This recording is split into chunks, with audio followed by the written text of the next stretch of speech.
ఇజ్రాయెల్పై మరోసారి Iran big attacks చేసింది. Cluster బాంబులతో విరుచుకుపడింది ఇరాన్.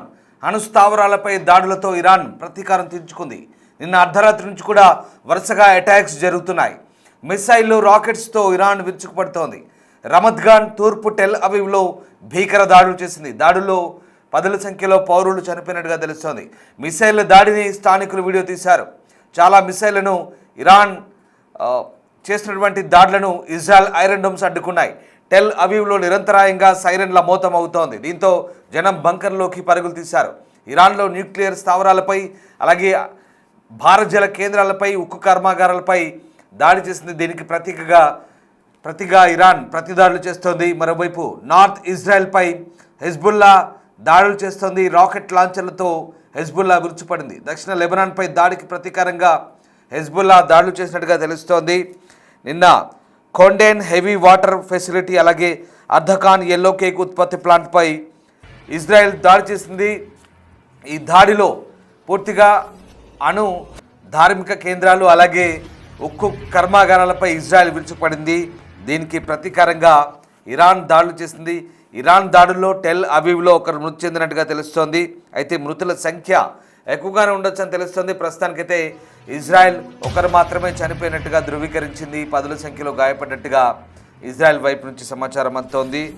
ఇజ్రాయెల్ ఇరాన్ వార్ మరింత ముదురుతోంది. పశ్చిమాసియాలో యుద్ధం తీవ్రమవుతోంది.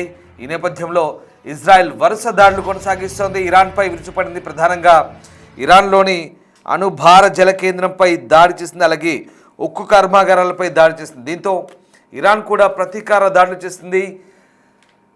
శనివారం తెల్లవారుజాము వరకు కంటిన్యూగా, శుక్రవారం రాత్రి నుంచి శనివారం తెల్లవారు దాకా కూడా కంటిన్యూగా మిసైళ్లతో విరుచుకుపడుతూనే ఉంది. ఇక పశ్చిమాసియా సంక్షోభానికి తెరదించే చర్చల విషయంలో ఓవైపు సందిగ్ధత, ప్రతిష్టంభన యథాతథంగా కొనసాగుతున్నాయి. అమెరికా అధ్యక్షుడు డొనాల్డ్ ట్రంప్ ప్రకటించిన కాల్పుల విరమణ గడువు శుక్రవారంతో ముగిసింది. దాన్ని మరో 10 రోజుల పాటు పొడిగిస్తున్నట్లుగా ప్రకటించారు. అయితే తాజాగా ఈ దాడులైతే కొనసాగుతున్నట్టుగా తెలుస్తోంది. ఇరాన్లోని యజ్ద్ ప్రావిన్స్లో అర్ధకాన్ యురేనియం ప్రాసెసింగ్ కేంద్రంపై ఇజ్రాయెల్ క్షిపణి దాడులకు దిగింది. సెంట్రల్ ఇరాన్లోని ఒక భారజల కేంద్రంపై కూడా దాడులు చేసింది. దాడులను మరింతగా విస్తరిస్తామంటూ కూడా ప్రకటించింది. మరోవైపు ఇటు మరైన్లను, పారాట్రూపర్లతో కూడిన అమెరికా యుద్ధ నౌకలు కూడా గల్ఫ్కు చేరువవుతున్నాయి. ఇంకో 10,000 మంది సైనికులు గల్ఫ్కు తరలించాలంటూ ట్రంప్ నిర్ణయించినట్టు వార్తలు కలకలం రేపుతున్నాయి. ఈ నేపథ్యంలో ఇరు వర్గాల నడుమ చర్చల ప్రక్రియ ఎలాగైనా ముందుకు తీసుకెళ్లేందుకు టర్కీ, పాకిస్తాన్తో చర్చిస్తున్నట్లుగా ఈజిప్ట్ చెప్తోంది. ఇటు ఇరాన్లోని ఆయుధాత్పత్తి, అలాగే నిల్వ కేంద్రాల లక్ష్యాలుగా శుక్రవారం ఇజ్రాయెల్ భారీ దాడులకు దిగింది. రాజధాని తెహ్రాన్లోని పలు ప్రాంతాలు బాంబులతో దద్దరిల్లాయి. పశ్చిమ ఇరాన్లోని క్షిపణి ఉత్పత్తి కేంద్రాలతో పాటు మరిన్ని ప్రాంతాలకు దాడులను విస్తరిస్తామంటూ ఇజ్రాయెల్ రక్షణ మంత్రి ఇజ్రాయెల్ క్యాడ్జ్ హెచ్చరించారు. లెబనాన్పై కూడా ఇజ్రాయెల్ పెద్ద ఎత్తున దాడులు చేసింది. శుక్రవారం వేలాది మంది సైనికులను ఆ దేశంలోకి తరలించింది. లితావీ నదికి దక్షిణాన ఉన్న భూభాగం మొత్తాన్ని తమ ఆధీనంలోకి తీసుకుంటామంటూ ప్రకటించింది. ఇప్పటికే 30% భూమిని ఆక్రమించుకుంది. దానంతా కూడా బఫర్ జోన్గా ప్రకటించింది. ఇక దక్షిణాన ఉన్న భూభాగం మొత్తాన్ని ఆధీనంలోకి తీసుకుంటున్నట్లుగా ప్రకటించడంతో పాటు బీరుట్లోని పలు ప్రాంతాల్లో భీకర దాడులు జరిగాయి. ఎటు చూసిన అగ్నికీలలు, పొగ కనిపించింది. దాడులకు 2 పౌరులు బలైనట్లుగా లెబనాన్ ఆరోగ్య శాఖ చెప్తోంది. లితావీ నదికి దక్షిణాన ఉన్న భూభాగాన్ని మొత్తం ఇప్పటికే ఇజ్రాయెల్ ఆక్రమించింది. ఇరాన్ దాడుల నేపథ్యంలో ఇజ్రాయెల్ నగరాలు సైరన్ మోతలతో ప్రతిధ్వనించాయి. జనం భారీ సంఖ్యలో బంకర్లకేసి పరుగులు తీస్తూ కనిపించారు. గల్ఫ్లోని ఇజ్రాయెల్, అమెరికా సైనిక స్థావరాలు, లక్ష్యాలపైన ఇరాన్ భారీ ఎత్తున దాడులు చేసింది. అలాగే అష్దోద్లోని చమురు నిల్వ కేంద్రాలు, మొదిన్లోని సైనిక స్థావరాలతో పాటు అమెరికాకు చెందిన అల్ దాఫ్రా, అల్ ఉదైరి, అలీ అల్ సలే ఎయిర్ బేస్, షేక్ ఇసా స్థావరాలపై క్షిపణుల వర్షం కురిపించింది. కువైట్ సిటీలోని షువైక్ రేవు, అలాగే ఉత్తరాన ముబారక్ అల్ కబీర్ రేవుపై దాడి జరిగినట్లుగా కువైట్ చెప్తోంది. అల్ కబీర్ చైనా సహకారంతో నిర్మిస్తున్న రేవు కావడం విశేషం ఇక్కడ. మరోవైపు ఇరాన్కు మిత్రదేశం రష్యా దాదాపు 313 టన్నుల మేరకు ఔషధ నిల్వలను పంపినట్టుగా తెలుస్తోంది. ఇక ప్రస్తుతం మీరు చూస్తున్న దాడికి సంబంధించిన దృశ్యాలవి. ఇరాన్ ఇజ్రాయెల్పై ఒక వాణిజ్య వీధిపై విరుచుపడింది, ఒక షాపింగ్ స్ట్రీట్పై విరుచుపడింది. దానికి సంబంధించిన దృశ్యాలు ప్రస్తుతం మీరు చూస్తున్నారు. Disturbing content on big TV screen. యుద్ధానికి సంబంధించిన భీకర దాడులకు సంబంధించిన దృశ్యాలు ప్రస్తుతం మనం బిగ్ టీవీ స్క్రీన్ పై చూస్తున్నాం.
భీకర దాడులు కొనసాగుతున్నాయి. సైరన్ల మోత మోగుతోంది. ఇజ్రాయెల్లో టెల్ అవీవ్, తూర్పు టెల్ అవీవ్పై భీకర దాడులు చేసింది ఇరాన్. ఈ దాడులకు జనాలు బంకర్లోకి పరుగులు తీశారు. మరోవైపు ఇరాన్ మిసైల్ లాంచర్లతో ఒక్కసారిగా ఇజ్రాయెల్ మిలిటరీ కూడా అప్రమత్తమైంది. ప్రజలను కూడా అప్రమత్తం చేస్తోంది. ఎయిర్ డిఫెన్స్ సిస్టమ్స్ అన్నింటి కూడా యాక్టివేట్ చేసింది. భారీగా మిసైళ్లను, డ్రోన్లను ఎయిర్ డిఫెన్స్ సిస్టమ్ అడ్డుకున్నట్టుగా తెలుస్తోంది. ఇరాన్ మిసైల్స్ను ఈ ఎయిర్ డిఫెన్స్ సిస్టమ్ చాలా వరకు అడ్డుకోగలిగింది. అయితే ఇజ్రాయెల్ టెల్ అవీవ్లోని ఒక వాణిజ్య ప్రాంతంపై, ఒక వాణిజ్య స్ట్రీట్పై దాడి చేసినట్టుగా తెలుస్తోంది. ఆ వీధిలో, వాణిజ్య వీధిలో జరిగిన దాడికి సంబంధించిన దృశ్యాలు ప్రస్తుతం మనం చూస్తూ ఉన్నాం. ఇవన్నీ కూడా శుక్రవారం రాత్రి నుంచి శనివారం తెల్లవారుజాము వరకు, అంటే ఇవాళ మార్నింగ్ వరకు కూడా, గంట క్రితం వరకు కూడా ఈ మిసైళ్లు, రాకెట్లు విరుచుకుపడ్డట్టుగా తెలుస్తోంది. ప్రధానంగా ఈ దాడిలో ఒకరు మృతి చెందినట్టుగా ప్రస్తుతం ఇజ్రాయెల్ ధృవీకరించింది. అయితే పదుల సంఖ్యలో గాయపడ్డట్టుగా సమాచారం అందుతుంది. కానీ మృతుల సంఖ్య పెరిగే అవకాశం ఉన్నట్టుగా తెలుస్తోంది. ఇక మిసైళ్ల వర్షం కురిపించింది. ప్రధానంగా టెల్ అవీవ్ టౌన్లో, ఈస్ట్ టౌన్లో ఈ దాడులు భీకరంగా జరిగినట్టుగా తెలుస్తోంది. దాంతోపాటు ఆ ప్రాంతమంతా కూడా క్లస్టర్ బాంబులతో విరుచుకుపడుతుంది. క్లస్టర్ బాంబులు అంటే దాదాపుగా ఒక బాంబు దాడి చేసినప్పుడు అది దాదాపు 20 బాంబులుగా విడిపోతుంది, 20 బాంబు పెల్లెట్స్గా విడిపోతుంది, 20 మ్యూనిషన్లుగా విడిపోయి అదంతా కూడా చెల్లా చెదురుగా విసిరివేయబడుతుంది. ఒక్కొక్క మ్యూనిషన్ బరువు దాదాపు 2 కిలోల పేలుడు పదార్థాలు ఉంటుంది. అంటే ఒక్క బాంబు జార విడిస్తే అది 20 చిన్న చిన్న బాంబులుగా, పేలుడు పదార్థాలుగా విడిపోయి ఆ ప్రాంతమంతా చెల్లా చెదురుగా వెదజల్లబడుతుంది. దీని ప్రభావం ఎక్కువగా ఉంటుంది. దీని ప్రభావంతో ఎక్కువగా డ్యామేజ్ అయ్యే పరిస్థితుంది. వాస్తవానికి క్లస్టర్ బాంబుల్ని నిషేధించారు. కానీ ఈ బాంబులను ఇరాన్ ఇక్కడ యుద్ధంలో వాడొద్దంటూ నిషేధం ఉన్నప్పటికీ కూడా ఇరాన్ ఇజ్రాయెల్పై ఈ బాంబులను విరివిగా వాడుతున్నట్టుగా మనకు అర్థమవుతుంది. ఈ బాంబు దాడుల నేపథ్యంలో ప్రస్తుతం ఇరాన్ చేస్తున్నటువంటి దాడులతో టెల్ అవీవ్పై జరుగుతున్న దాడులకు సంబంధించిన దృశ్యాలు చూస్తూ ఉన్నాం. దీనికి ముందు ఇజ్రాయెల్ ఇరాన్పై విరుచుకుపడింది. ముఖ్యంగా ఇజ్రాయెల్లోని అర్దకాన్ ప్రాంతంలో జరిపినటువంటి దాడిలో ఇక్కడ ఒక అణు కేంద్రంపై దాడి జరిపింది. అలాగే ఉక్కు కర్మాగారంపై దాడి జరిపింది. ఖొండేబ్ హెవీ వాటర్ ఫెసిలిటీపై దాడి జరిగింది. అర్ధకాన్ ఎల్లో కేక్ ఉత్పత్తి ప్లాంట్పై దాడి జరిగింది. అయితే ఈ దాడికి ప్రతీకారంగానే ఇరాన్ ఈ మిసైళ్ల దాడిని కొనసాగించినట్టుగా తెలుస్తుంది. అయితే ప్రస్తుతం ఇరాన్లో ఎట్లాంటి రేడియో ధార్మికత లీక్ కాలేదంటూ ఇరాన్ వర్గాలు చెప్తున్నాయి. మరోవైపు హెజ్బుల్లాపై వరుస దాడులు చేస్తున్న నేపథ్యంలో అటు హెజ్బుల్లా కూడా ఉత్తర ఇజ్రాయెల్పై విరుచుపడుతుంది. నార్థన్ ఇజ్రాయెల్పై దాడులు చేస్తోంది. ఈ దాడులతో ఇటు ఇరాన్, అటు హెజ్బుల్లా దాడులతో ఒకసారిగా ఇజ్రాయెల్ ఎయిర్ డిఫెన్స్ సిస్టమ్స్ కూడా పూర్తి స్థాయిలో యాక్టివేట్ అయ్యాయి. ఐరన్ డోమ్, ఐరన్ బీమ్, అలాగే డేవిడ్ స్లింగ్, యారో 1, యారో 2 లాంటి ఎయిర్ డిఫెన్స్ సిస్టమ్స్ ప్రస్తుతం ఈ దాడులను తిప్పి కొడుతున్నాయి. అయినప్పటికీ కూడా కొన్ని చోట్ల మిసైళ్ళు, రాకెట్లు ఇజ్రాయెల్ టెల్ అవీవ్ ప్రాంతంలో విరుచుపడుతున్న పరిస్థితి కనబడతా ఉంది. ఈ నేపథ్యంలో ప్రస్తుతం ఆ దాడులకు సంబంధించిన దృశ్యాలు చూస్తూ ఉన్నాం. ఇక ప్రస్తుతం ఈ దాడులతో 10ల సంఖ్యలో గాయపడ్డట్టుగా తెలుస్తోంది. ఉత్తర ఇజ్రాయెల్ వైపు ఇటు హెజ్బుల్లా దాడులు చేస్తుంది. ఈ దాడులతో ప్రస్తుతం ఆ ప్రాంతం అంతా కూడా ఉద్రిక్త పరిస్థితులు కొనసాగుతున్నాయి. సదరన్ లెబనాన్పై దాడులకు నిరసనగా ప్రస్తుతం హెజ్బుల్లా ఈ అటాక్స్ చేస్తున్నట్టుగా తెలుస్తుంది. ఓవైపు ఇజ్రాయెల్లోని లెబనాన్లోని చాలా ప్రాంతాలను ఇజ్రాయెల్ పదాతి దళాలు అంటే ముఖ్యంగా ట్రూపర్లు ఆక్రమించుకున్నారు. నేరుగా ఇజ్రాయెల్ భూభాగంలోకి హెజ్బుల్లా ప్రాబల్యం ఉన్నటువంటి లెబనాన్ భూభాగంలోకి చొచ్చుకొని పోయి ఇజ్రాయెల్ దళాలు ఆ ప్రాంతాన్నంతా దాదాపుగా లితావి నదికి దక్షిణాన ఉన్న ప్రాంతాన్నంతా ఆక్రమించుకొని బఫర్ జోన్గా ప్రకటించుకున్నాయి. దీంతో హెజ్బుల్లా వేరే భాగం నుంచి ఉత్తర ఇజ్రాయెల్ వైపు దాడులు చేస్తుంది. ఈ దాడులతో ఒకసారిగా ప్రాంతం అంతా ఉద్రిక్తత చోటు చేసుకుంది. ఇరాన్పై అమెరికా ఇజ్రాయెల్ యుద్ధం గురించి చర్చించేందుకు మరోవైపు ఈ వారాంతంలో పాకిస్తాన్లో ఈజిప్ట్, సౌదీ, పాకిస్తాన్ విదేశాంగ మంత్రులతో సమావేశమవుతారంటూ తుర్కీ విదేశాంగ మంత్రి హకాన్ ఫిదాన్ చెప్తున్నారు. మార్చి 2 నుంచి జరిగినటువంటి ఇజ్రాయెల్ దాడుల్లో దాదాపు 1200 మంది మరణించినట్టుగా లెబనాన్ చెప్తోంది. 3500 మంది పైగా గాయపడ్డట్టుగా చెప్తోంది. ఇక తాజా మృతుల సంఖ్య మరింత పెరిగే అవకాశం ఉన్నట్టుగా తెలుస్తోంది. మరోవైపు అమెరికా విదేశాంగ మంత్రి మార్కో రూబియో మాట్లాడారు. ఎటువంటి భూతల దళాలు లేకుండానే అమెరికా తన యుద్ధ లక్ష్యాలను సాధించగలదంటూ, యుద్ధం ముగింపు నెలలు కాదు వారాల్లోనే ఉంటుందంటూ చెప్పుకొచ్చారు.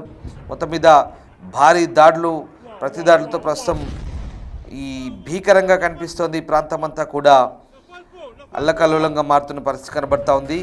ఈ నేపథ్యంలో ప్రస్తుతం ఇజ్రాయెల్, ఇరాన్ దాడులు, ప్రతిదాడులతో అట్టుడికిపోతోంది.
భారీ దాడుల నేపథ్యంలో ప్రస్తుతం ఉద్రిక్తతలు కొనసాగుతున్నాయి. పశ్చిమాసియా అంతటా కూడా మరోసారి దద్దరిల్తోంది.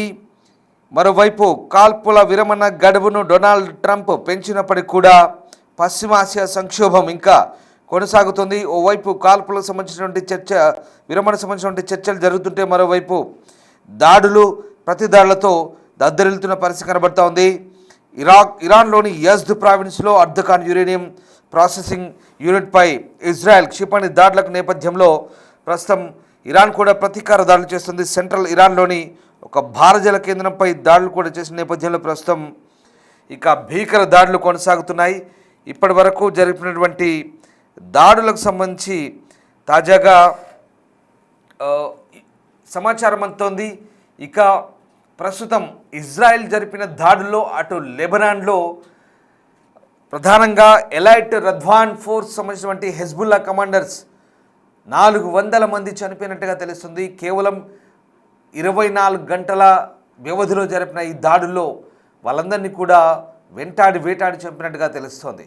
ఇప్పటి వరకు 2023 ఎండింగ్ నుంచి ఇప్పటి వరకు జరిపినటువంటి దాడిలో లెబనాన్లో దాదాపు 5,000 మంది హెజ్బుల్లా ఫైటర్స్ మృతి చెందినట్టుగా స్థానికంగా లెబనాన్ ప్రభుత్వం కూడా నిర్ధారిస్తోంది.